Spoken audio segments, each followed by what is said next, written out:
What's good people, and welcome to the Silly, Nerdy, Sometimes Wordy podcast.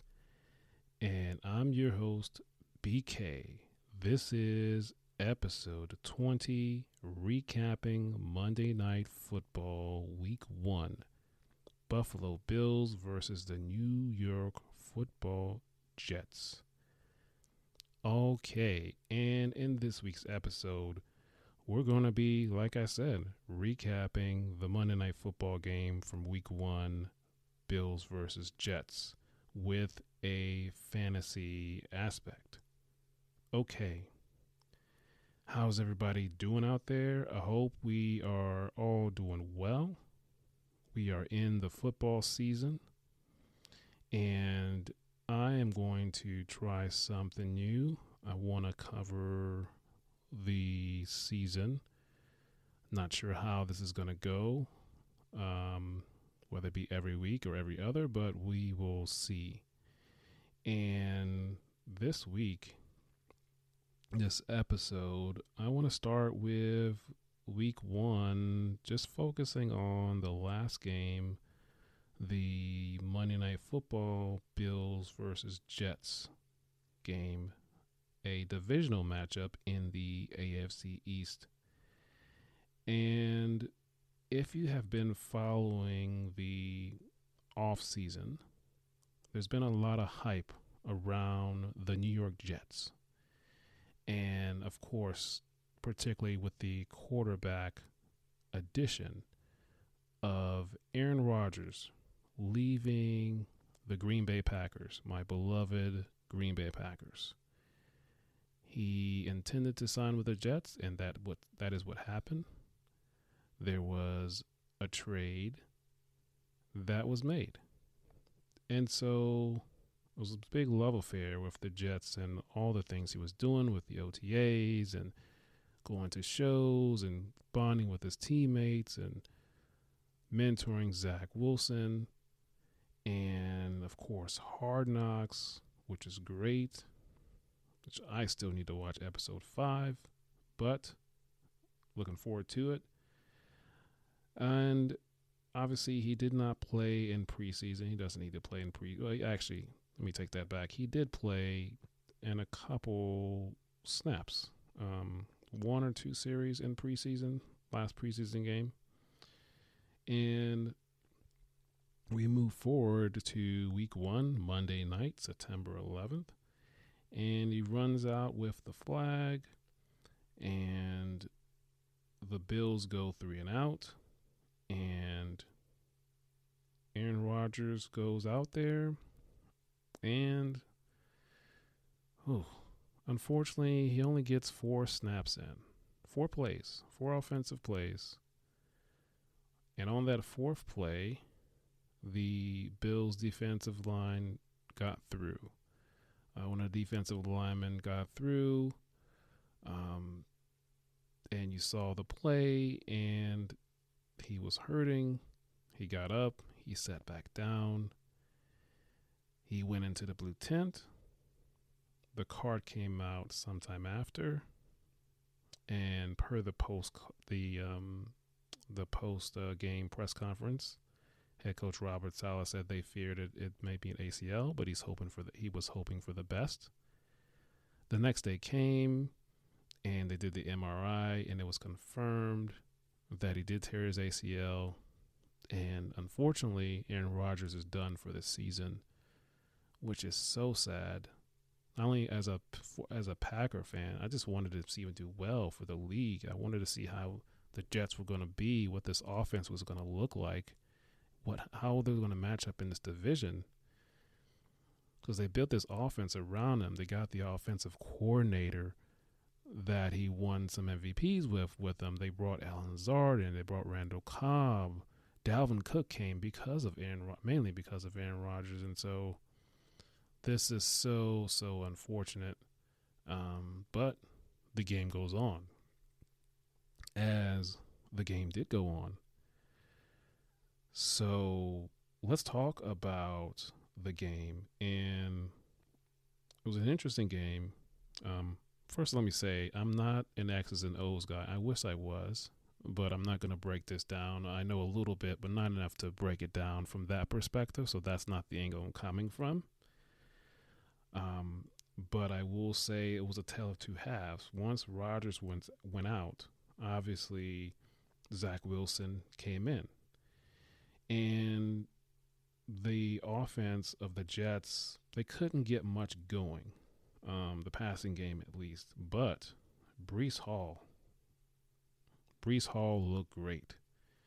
Um, yeah, he looked good. He is also coming off an ACL tear, and the way he was running, he did not look it. He was great. He had 10 carries, one for 127 yards, one catch for 20 yards. He had a couple good long runs, looking like he was looking last season before he went down with this injury. And so, yeah, the game was interesting. It was not a good first half for the Jets. The air kind of went out of the stadium once Rodgers went down. Um, so they were able to kind of move the ball a little bit, and we move into the second half.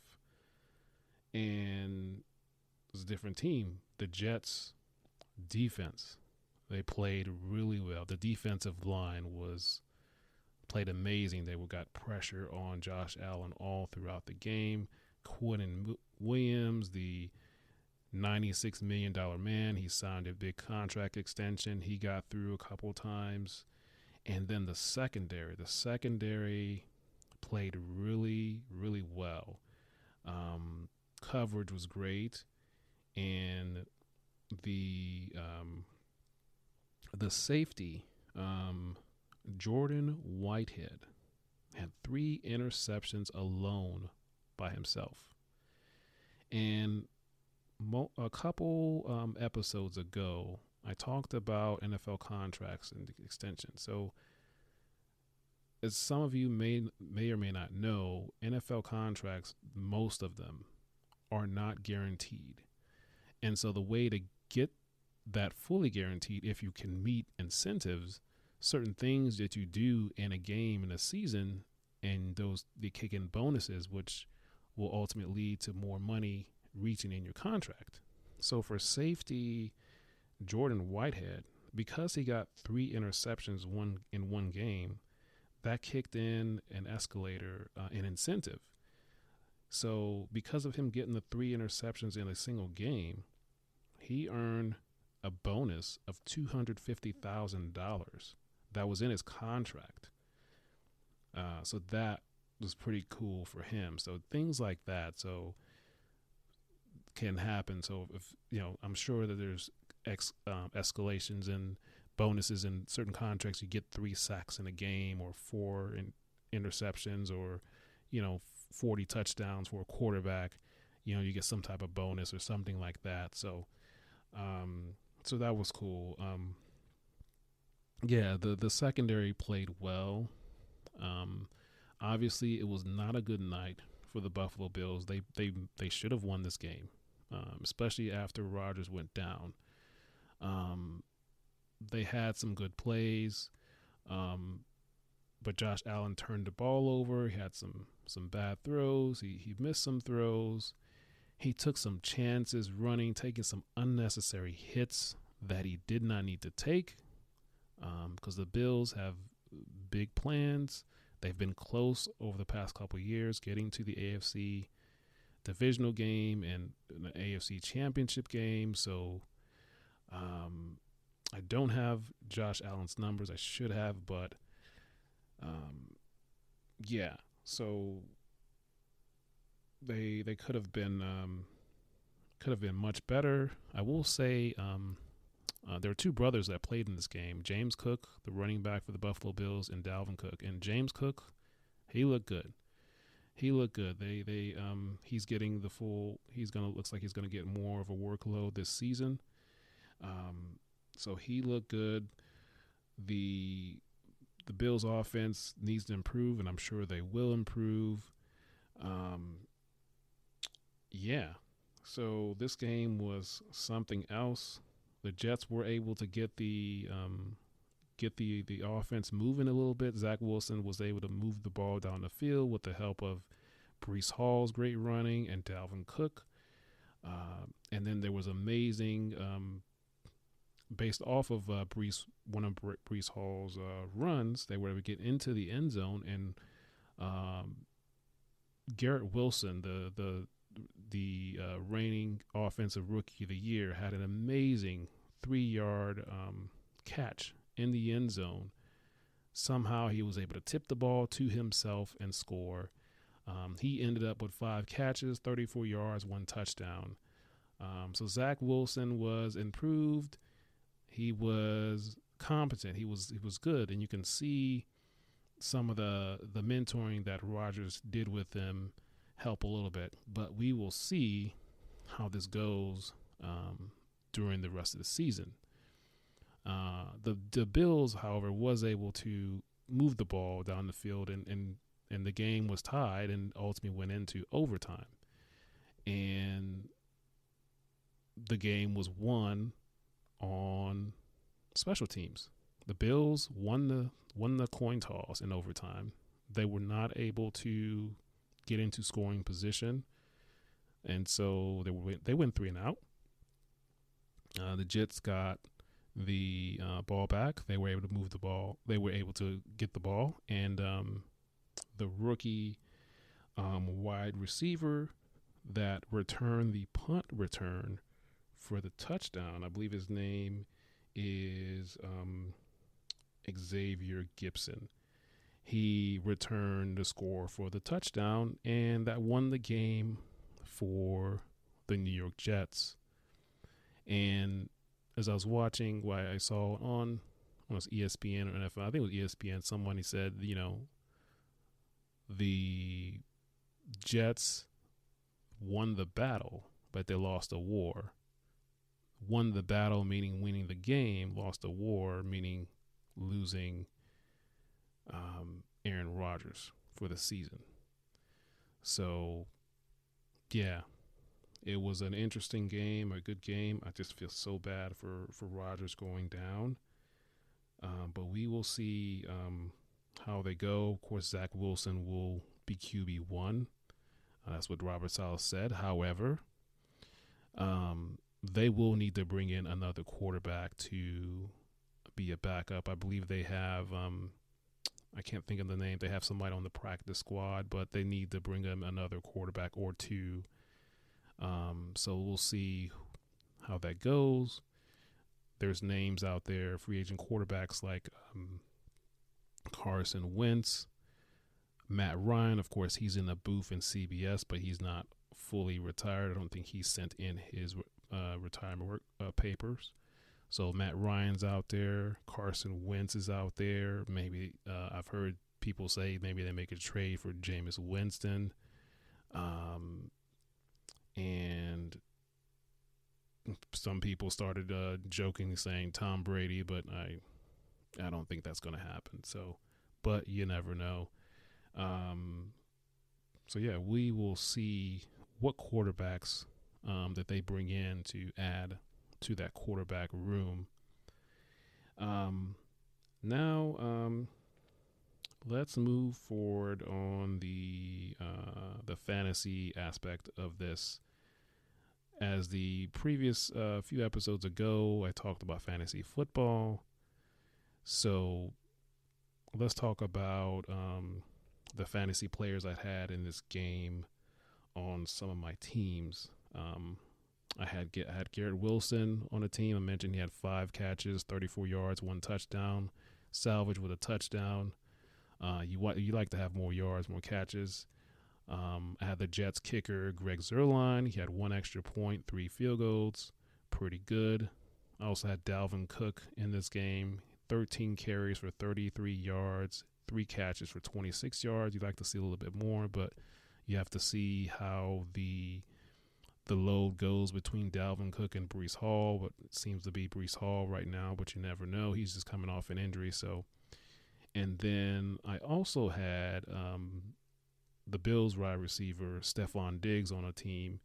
He had 10 catches, 102 yards, and 1 touchdown. That's great. That's what you want to have. from a wide receiver. So those are the players that I had on multiple teams, on fantasy teams in this game. We'll start something new. Now, one more thing I want to talk about, fantasy disappointment. And the fantasy disappointment is players that did not perform well or didn't do too much, which didn't give me a lot of points. And unfortunately, at least starting off the second year in a row, Drake London, wide receiver for the Atlanta Falcons, and Kyle Pitts, tight end for the Atlanta Falcons. They didn't do much in this game at all. I should have their numbers, but unfortunately I didn't have them here, but they didn't garner too much. A few catches, just disappointment because, they have these high draft picks and positional players, and haven't done much. Bijan Robinson was great. Tyler Algier was good as well.